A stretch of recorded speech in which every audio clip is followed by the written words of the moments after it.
The most disciplined individuals in the world share one common principle. It is not defined by what they actively do, but by what they deliberately refuse to do. Look closely around you. People are constantly adding habits, adding goals, adding responsibilities, adding information, adding apps, adding courses, adding alerts, and as a result, they are overwhelmed. They wake up tired. They go to sleep mentally overloaded. They scroll through productivity content, hoping one more trick or system will finally solve everything. What is rarely said is this: you do not have a productivity issue. You have a subtraction issue. You are not struggling because you are doing too little. You are struggling because you are carrying far too much. Too many objectives. Too many opinions. Too many obligations. Too many things that appear important but are not. 4 centuries ago, one of the most renowned samurai in Japanese history discovered a truth that modern research is only now beginning to confirm. His name was Miyamoto Musashi. He fought in more than 60 duels to the death and never lost. His advantage was not superior strength or a hidden technique. It was elimination. Musashi wrote 5 words that hold more weight than shelves of self-improvement books: do nothing which is of no use. In Japanese, this principle is known as Mu no Chikara, the power of nothing. It is the strength of emptiness, the discipline of saying no to anything that does not support your path. Today, you will see how this idea can turn a scattered, exhausted, overwhelmed life into one that is focused, effective, and controlled. But first, consider the story of a man who had everything, and was slowly breaking because of it. Chapter 1. The Man Who Drowned in Yes. Daniel was 36 years old and outwardly successful. He was a senior marketing director at a Fortune 500 company, earning a 6-figure income, living in a modern city apartment, with a calendar so full it impressed other executives. Yet Daniel had a private habit. Each night, he sat in his car for 20 minutes before entering his building. Not because he lacked energy, but because he felt empty. Completely and deeply empty. His days blended together. Meetings, emails, calls, favors, promises, and obligations. He agreed to everything. Every project. Every request. Every quick call. Every networking function. Every side opportunity.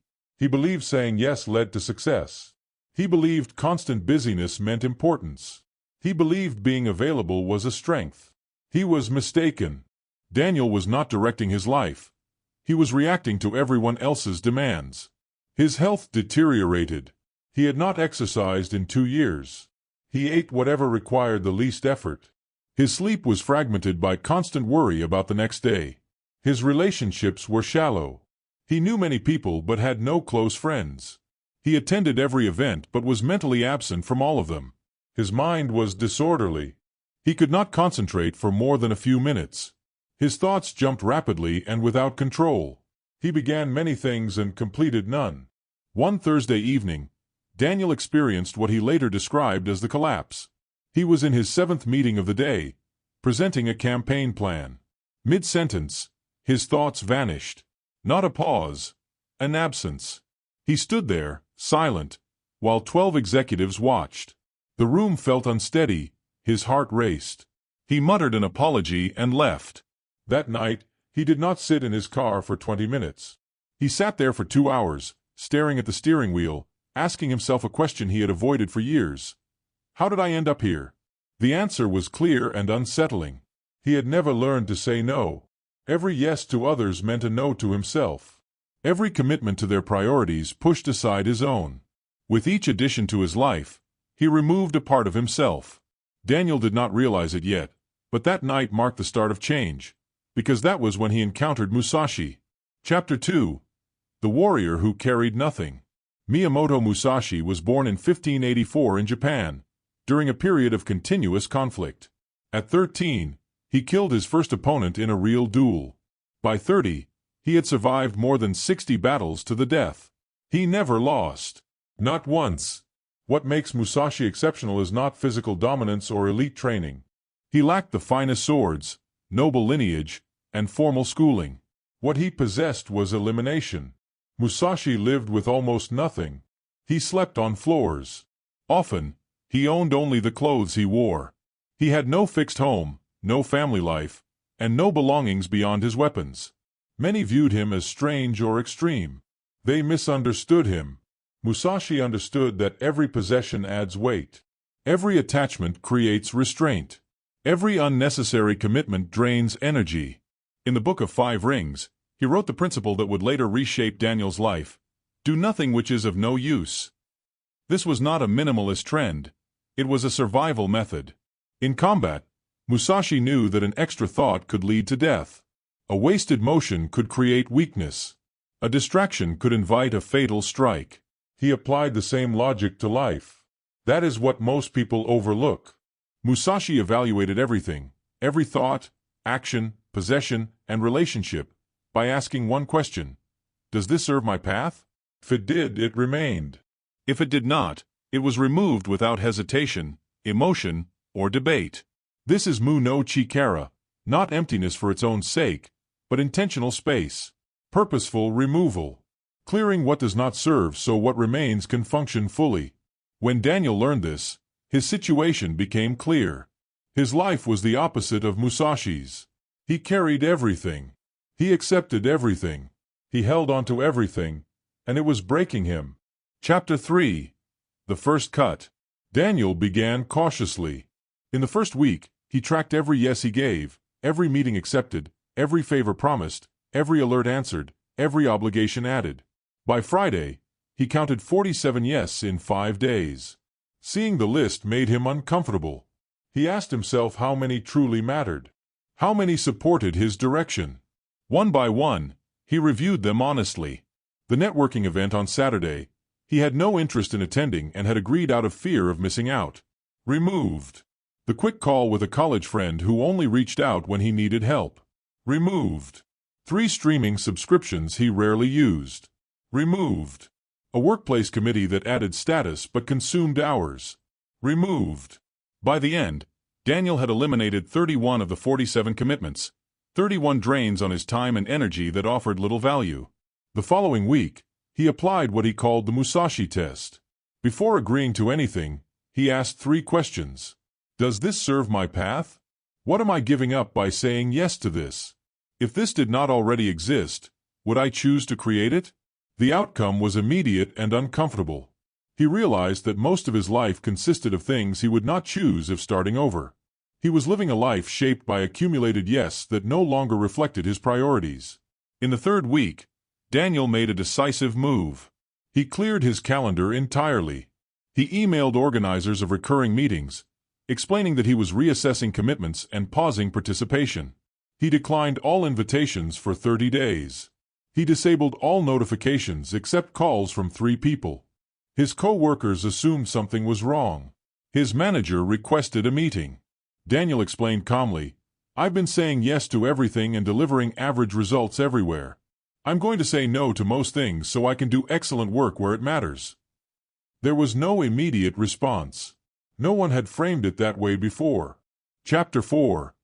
The Emptiness That Creates. The first days of this new emptiness were difficult. Daniel felt unsteady. His identity had been tied to constant activity. Without the noise, he questioned who he was.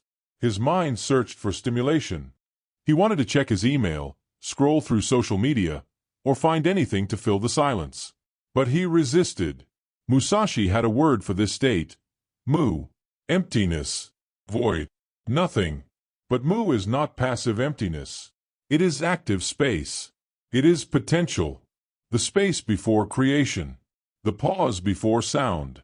The empty page before writing. Daniel began to understand what Musashi had long known. When you remove what has no value, what truly matters finally has space to exist. In his 3rd week of elimination, something unexpected occurred. He had an idea, not a minor thought, but a clear and complete vision of what he wanted to build with his career. It came to him in the shower. For the first time in years, his mind was quiet enough to receive it.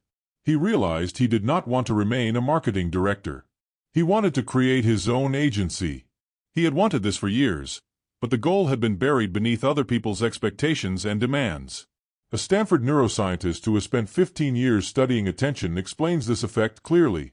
When cognitive load is reduced, the constant pressure of decisions, obligations, and information, the brain regains processing capacity. It can form connections that were impossible under constant overload. Daniel was not becoming empty. He was creating space. Space for clarity. Space for ideas. Space for the life he genuinely wanted. But his change was not complete. Elimination does not stop with external clutter. The most difficult work was still ahead. Chapter 5. The Invisible Weights. Musashi understood a truth most people never realize. The heaviest burdens are not physical. They are mental. In his writings, Musashi listed what a warrior must remove from his mind. The desire to win, the reliance on technique, the urge to be first, the need to impress, the need to prove oneself. These all share one trait. They are rooted in concern for other people's opinions. Daniel recognized that he was carrying unseen weight. Every choice passed through the filter of, "What will they think?" Every action was shaped by image management. Every decision was influenced by the need for approval. This is the deepest level of Mu no Chikara, removing the need for external validation. Musashi trained himself to fight without the desire to win. That sounds contradictory, but it was deliberate. When you fight to win, you create tension. You reveal intention. You expose weakness. When you act without attachment to outcome, fully present and detached, you become difficult to read and hard to defeat. Daniel applied this approach to everyday life. He spoke in meetings without calculating perception. He shared ideas without tying his self-worth to acceptance. He made decisions based on correctness, not popularity. At first, it was uncomfortable. His ego resisted. It warned him of rejection and embarrassment. But something unexpected followed. People respected him more, not less. Authenticity stood out. A Yale behavioral psychologist who studies social behavior explains it this way. When someone stops seeking approval, they become unusually attractive. People are drawn to those who appear independent of validation. Daniel's relationships changed. Surface-level connections faded. Stronger ones formed. He lost people who valued him only for usefulness. He gained allies who valued him as a person. Mu no Chikara is not only about refusing external demands. It is also about rejecting internal falsehoods that keep you confined. Chapter 6. The Practice of Elimination. 6 months after that night in his car, Daniel was no longer the same person. The change was not primarily physical, though he was healthier. It was internal. His attention was steady. His presence was calm. His energy was directed. People who had not seen him in months noticed immediately. "You seem different," they would say. Daniel would respond simply, "I learned how to say no." But this was not a single decision. It was a daily discipline. He created a system that anyone could apply. First, the morning elimination. Each morning, before adding tasks, Daniel removed something, a needless obligation, an unnecessary worry, or a task that did not align with his direction. He began with subtraction. Second, the Musashi audit. Once a week, he reviewed every area of his life, relationships, commitments, possessions, and even thought patterns. He asked one question: does this serve my path?